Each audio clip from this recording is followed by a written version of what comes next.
எப்பேற்பட்ட மோசமான அப்பாவா இருந்தாலும் தான் பொண்ணுக்கு அவ கால பூரா கண் கலங்காத ஒரு நல்ல வாழ்க்கை அமைச்சு கொடுக்க தான் ஆசைப்படுவாங்க. ஆனா நீ என்ன பண்ண? ஆனா கல்யாண விஷயத்துல கூட உனக்கு என் மேல இருந்த பெத்த பாசத்தை விட உனக்கு உன்னோட சுயநலம் தானே முக்கியமா இருந்துச்சு. நீ நல்லா இருக்கணுங்கிறதுக்காக என் வாழ்க்கை எக்கேடு கெட்டு போனாலும் பரவாயில்லன்னு அந்த திருட்டு பைய குணாவுக்கு என்ன கட்டி வைக்க பார்த்த. உன்னை குப்புன்னு நினைக்காம அப்பாவா நான் நினைக்க முடியும்?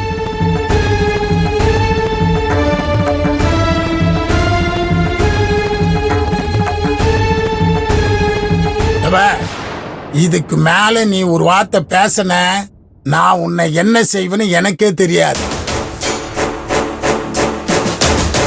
நான் ஆசைப்பட்ட மாதிரி நீ குணாவை கட்டியிருந்தீனா உன் வாழ்க்கை இப்படியே இருந்திருக்கும்.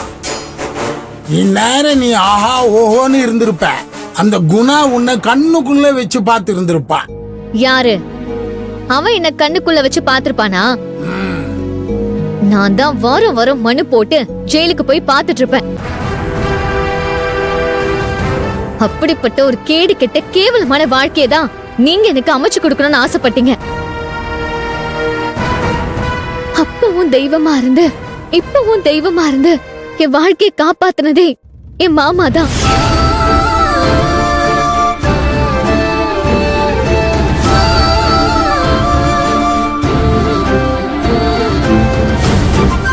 என் மாமாவாலதான் எனக்கு இந்த வாழ்க்கை கிடைச்சிருக்கு.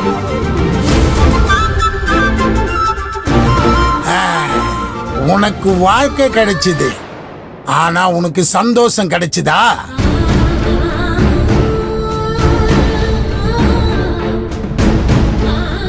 சொல்லு. நீ இங்க சந்தோஷமா தானே இருக்க?